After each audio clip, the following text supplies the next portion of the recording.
Hey, what is up guys, NBASS here and welcome to another episode in the Code with NBAS series. The problem that we are dealing with today is called unique paths, and this is not exactly like a regular Code with NBAS episode.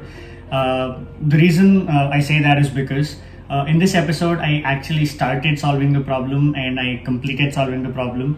And then I realized I should put this on video. So it'll probably be like me redoing the problem and not looking at the question and doing it for the first time. The reason I'm interested in doing this question is because this question was asked to me in an Amazon interview back in 2016. It was 2016. I was in my second year of engineering, or it's called sophomore year of engineering. I applied to one of the interviews in Amazon and I got to the first round. I got through the first round.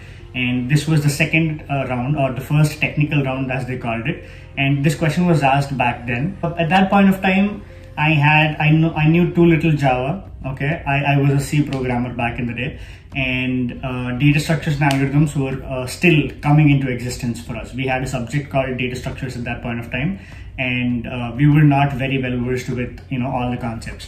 So this was the question that was given, and the interviewer was really helpful. He was kind of giving me hints and trying to help me through the solution. Right now, when I looked at this question, I just wished I knew a little bit of recursion and the concept of memoization while solving the problem back in the day. So when I looked at the problem today, nostalgia hit first thing. And the second thing is, right from first moment, I started thinking in terms of recursion. Let's stop the backstory right here. We'll get into the question, read the question, and then I'll come back to the story and explain what happened that day and how I thought to solve the problem back in the day and how I am thinking to do it right today. Alright, so without any further ado, let's get into the video. Okay, so the question says unique paths, and a robot is located at the top left corner of an M by N grid, marked start in the diagram. The robot can only move either down or right at any point of time, at any point in time. The robot is trying to reach the bottom right corner of the grid, marked finish in the diagram below. How many possible unique paths are there? Alright, so in this example, like it can either go right or it can go down, but it can do this way as well, like start here, go to this step, this node, this node, this node, and then all the way here, right? That is counted as a way. First things first, when I was asked this question, I was clueless. I didn't know how to get started because I just didn't know how to do it, because permutations and combinations were just something that were taught to me in school, and it was like I can either go this way or this way. So number of ways could be like number of ways I can go in this way and plus number of ways I can go in this way. But the problem I was having was I was dealing it with from the source. How do I find number of ways from this? And I wasn't able to recursively think until this point. Okay, the interviewer actually helped. He said, how many ways can you get to the solution when you start here? Okay, there is only finish here, there is finish here and source here, right? So the number of ways would be 1. He asked, how many ways would you find if it's here? I said 1 again. So how many ways would it be if you were here? I said 2. All right, and then he was like, okay, can you do better? Can you now think of the solution? And then I started. I took a whiteboard. We had a whiteboard. Let me get a whiteboard. I drew something very similar. I actually found comfortable keeping source in the bottom right corner and destination in the top left, because I don't know, somehow the indexes made sense. So I drew this image. I said 1 way here, 1 way here. So number of ways here would be 2. And then 1 way here, because I can only go up and up until I reach the destination. And here I know I have 2 ways. So if I step into this, I have 2 ways to get to the solution. And if I step into this box, I know there is only 1 way to get to the solution. So total number of ways is number of ways here plus number of ways here, right? Right now when I'm looking at the solution, it clearly calls out recursion. But back in the day when he gave me this and he asked me, now tell me what would be the value here. I mean, it was a 5 by 5 matrix back in the day. It was not a 3 by 7. And I have written all the numbers for the entire 5 by 5 matrix, and then I came out with the answer. Okay, because in my second year of engineering, or sophomore year, the only thing I could think of was I have to get solution to that problem. Okay, so he started the question with the 5 by 5 matrix and started 0, 0 and 5, 5.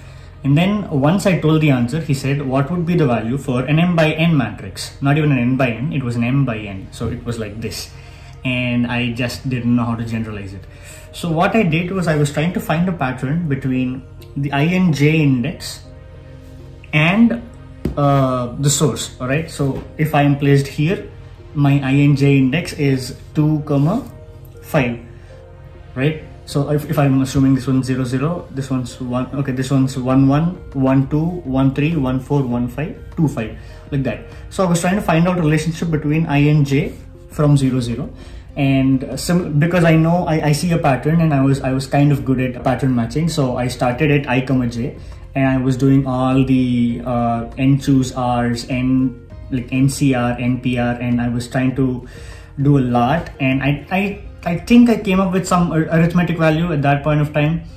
He never told me if I was right. I tried some test cases and then it worked for them, and he was like, okay, you're good and you can go. That was my first round of the technical interview, and I cleared that round. So I assume I got the answer right, or maybe he just saw me and thought, okay, this guy has potential. If I send him to the next round, he might crack the second round as well. But I'm not sure if my answer was right back in the day. But today when I was looking at the question, the first thing that came into my mind was recursion. And how do I solve this problem recursively? If this is m, n, number of ways I can reach to the destination from here would be number of ways I could reach to the destination from m-1 plus m-1, n plus number of ways I can reach to the destination from m, n-1. All right, so it seemed simple to me. Like if I were here in any way in this place, like where my m equals 1, like there is no the row of the solution or the destination and the source are in the same row or in the same column. So it would be if m equals 1 or n equals 1, okay, I would return 1, right? Because that's what the image has. If I'm in the same row as the destination, then all my values would be 1. There is only one possible way, right? I go this way only. There is no other way. I can't go up. So in this image, it's like either go left or up, and in that image, it's either go right or down. So I can either go left or that's it, right? There is no up. And here there is only up and there is no left, right? So in these cases, it's only 1. If that is not the case, I would return self dot unique paths m-1, n plus self dot unique paths m, n-1, right? So I'll have to somehow inquire the next node. Hey dude, how many possible ways you need to go to the destination? That is the immediate right node. And also I'll inquire the bottom node, like dude, how many ways do you need to get to the solution? Once I get their answers, I'll just sum them up and I'll give out the answer. But how is this dude finding out? He's asking his right node and his bottom node, and this dude is asking his right node and his bottom node, right? So for this value, for the initial test case of 3, 7, okay, this thing works like a charm. Oh wait, unique path, self dot unique paths. Oh, typo. So for an initial value of 7, 3 or 3, 7, there are limited number of steps, and it gives the output 28. Like I can try out any other small value for 1, 1, 2, for 2, 1. So I can draw the entire picture and get all the elements there, right? It's not a problem. But the main problem came when I had this, a huge input, 23, 12. So there are 23 rows and 12 columns. So what's happening in that case? It is time limit exceeded, right? So in LeetCode, every question has certain time limit and you're supposed to answer within that time limit. So it was having this issue, time limit exceeded. So this basically means that your solution is not scalable. If you have huge numbers, then your solution would not be practical for your solution to be implemented on a server-side machine or something. So this is not scalable. So how do we write scalable code?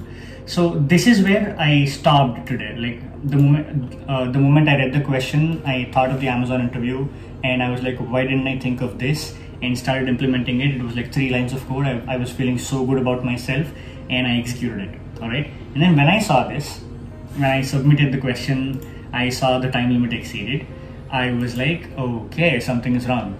And then this reminded me of Fibonacci series. You find out the previous element and the previous element's sum.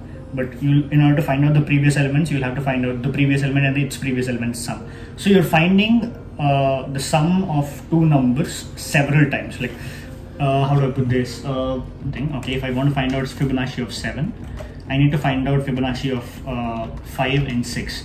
But in order to find out Fibonacci of 5, I need to find out 3 and 4 for 5, and for 6 I'm supposed to find out 4 and 5, right? So if I look at this carefully, I'm already trying to find out the Fibonacci for 5, okay, by finding out Fibonacci of 3 and 4 eventually for 1 and 2, etc, etc.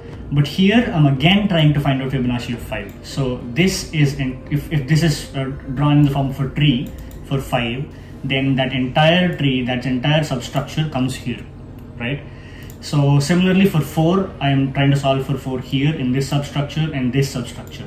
So I am doing several function calls for things that I already figured out the answer for once. So that's where the concept of memoization comes. When I first read this topic in one of my textbooks, I thought this was a typo and there was an R missing in the word, okay? But then when I started watching YouTube videos later, I was like, why are people not pronouncing R? Like why are they so particular about saying memoization? Why not memorization? And then when I Wikipedia it and Googled it, I realized it's actually memoization. I don't know why it's called that way, but it's called that way. So the key part in memoization is, like, if you figured out an answer for something, okay, for a specific term, don't go ahead and do it or find out the answer for the rest of the terms, but make sure you store that answer somewhere, so that if someone wants that answer again, or if you yourself want the answer again, instead of solving the entire problem, you'll fetch that answer. It's like caching, okay? Like you solved a crazy problem, you solved a critical problem which took some time, okay? Now instead of jumping to the next number, you would store this answer in a locker, and you move on to the next number, and you do that. And if you need this number again, you'd come back to this locker, open it, read that number, and that's it, you're done. You're not recomputing it, you're not spending time in doing all the other steps. So that's the concept of memoization, and I try to implement memoization in this problem. Let's try to do that again. So this is unique paths, right? This was the method that he has given in the question. Now for the implementation of memoization, I'm just trying to write a helper method of my own, where I have m, n, and a matrix, mat, okay, matrix. The initial value of the matrix is if matrix is none.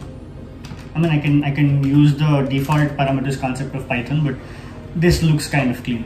If matrix is none, then matrix would be, I'm trying to use list comprehension here,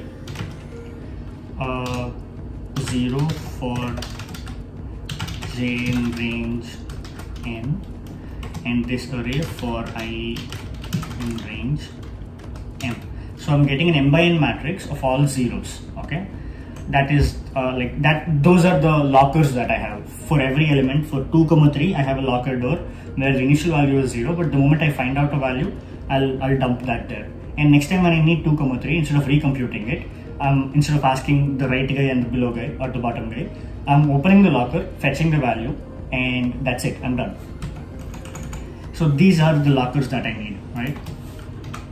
When someone is asking for the first row, first column, like if it's either m, same logic goes again. If m equals 1 or n equals 1, I would say matrix of m minus 1, n minus 1. The whole -1 comes here into this picture is because we have 0 indexing and 1 indexing. Like in the problem set we have 3, 7, but in reality this is like, even though it's a 3, 7 matrix, 0th row, first row and second row, this one is a 2, 6 element, right? So for that reason we have an m minus 1 and n minus 1. So I would insert the value of that to be 1, okay? Ultimately, like the value that I'm going to return in this for m, n would be matrix value of m minus 1 and n minus 1, right? But how do I compute m minus 1 and n minus 1? Like what is the value of m minus 1 and n minus 1? It is simply matrix value of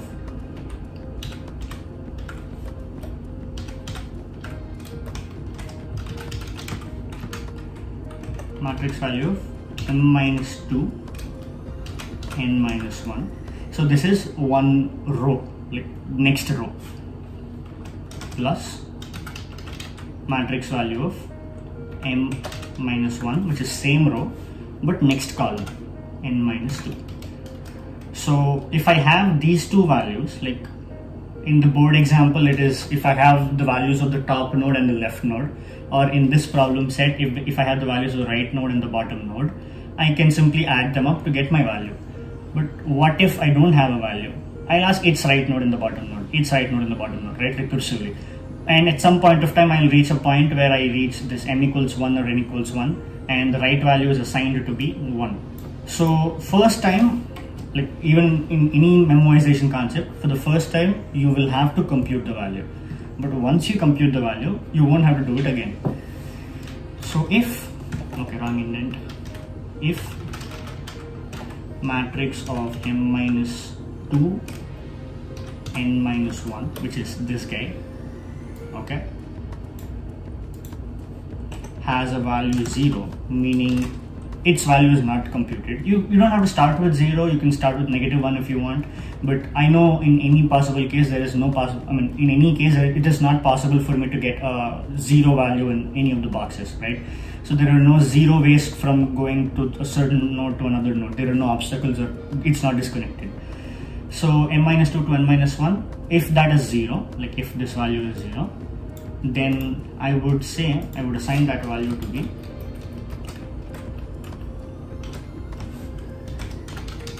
helper of m minus 1 and n, right? Again, 1 index and 0 index. And what am I sending along with it? I'm sending the matrix. I'm sending the big guy. Like, dude, I'm sending you a locker set, okay? You compute the value and put it in this index, right? That makes sense, right? So the same thing I'm supposed to do for my m minus 1 and n minus 2, the immediate next node. So m minus 2 and n minus 1 would be, in this case, it would be the bottom node, and n minus 1 and n minus 2 would be the right node. So it would be n minus 1. So same row, different column. Once I get these two values, like sometimes I have the value for the right node, but I don't have the value for the bottom node, right? So in that case, what happens? This is not true, right? So for the right node, where is the right node? This one's right node, right? Yeah. So this is not true. So I can directly fetch the value of right node. But in this case, the bottom node's value is still 0. Like I haven't fetched the value yet. So then I'll use the helper to compute the value. Ultimately, I'll get the value of m minus 1 and n minus 1. I'll return the value of m minus 1 and n minus 1, right? So in my main method, or in the unique paths method, I would call helper with m comma n, whatever the input that he gives, right? So if I test that for this input 23, 12, positional argument matrix, okay, let's just give none.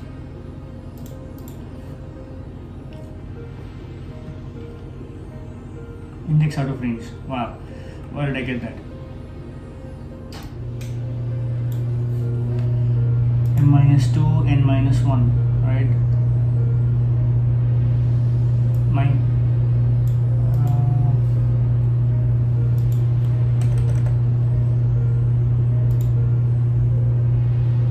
Okay, so when I'm assigning a value, I'm not supposed to go for loop. I should directly return, right? So this one would be elif, or let's say else.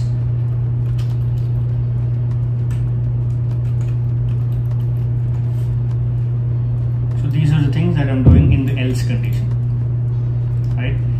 If I am assigning it right there, like in the extreme cases of same row or same column as the destination, I am assigning a value. Now I'm no longer interested in finding or computing it from the right side or the left side. So if I'm assigning it, I'm returning it. And if I am not assigning it, meaning if I have to derive it from other cubes, then I'll try to find out if that cube is having a value, if there is something in that locker. If not, I'll compute the value for that locker again, I'll find out the bottom row and bottom locker and find out, compute the value if it doesn't exist. And then I take those two values, add them up and put them in my locker, and I'll return the value of my locker, which would be here. So regardless of if or else, I'm going to return the value present in my locker. But if it is a case where I am in the same row or same column, I know what value to put in the locker, so I'm putting that value and returning it. Or in other case, I'm trying to derive it from other locker values and returning it, computing it and returning it, right? I think that makes sense. So let's go ahead and run it and test. Yay, see, this one is a huge number and I still was able to get it. Let me try a bigger number, just out of curiosity. I don't know, this thing might struggle. I'm going to use too much space in this aspect, and even in this case there are too many function calls. Maybe that time limit. See, okay, I have a restriction on number of. Okay, let's try the worst I can do. Oh, both of them can be 100, right? So in a 100 by 100 matrix, how many ways there are? Expected answer to be a value from, okay. So there are restrictions on the answer as well. Okay, so 100 by 100 is something that is big. Okay, maybe those are assertions in the backend. I just want to say that even when you implement memoization, even huge computations, like where time limit can exceed, you can save a lot of time. Like you're actually reducing a lot of duplicate work while including memoization, and that is absolute beauty. I mean, the fact that I didn't know back in the Amazon days kind of makes me think, why didn't I? Like I should have known it before. I mean, okay, this is the biggest value I could get. So that is a concept that I would definitely appreciate even back in the day, but I just didn't know. And yeah, I don't know if that recruiter who has interviewed me, I didn't ask his name. I was kind of young and nervous. If he remembers me and if he's watching this video, I mean that's actually a very, very unlikely thing to ask. But if he's watching this video, thank you very much. You've been really kind and helpful that day. That's the end of this video. If you like this video, make sure to hit the like button, and if you want to watch more of these videos, make sure to hit the subscribe button. And if you want to get notified every time I make new videos, hit the bell icon. Alright, that's pretty much it. Thank you very much for tuning in. I'll see you next time.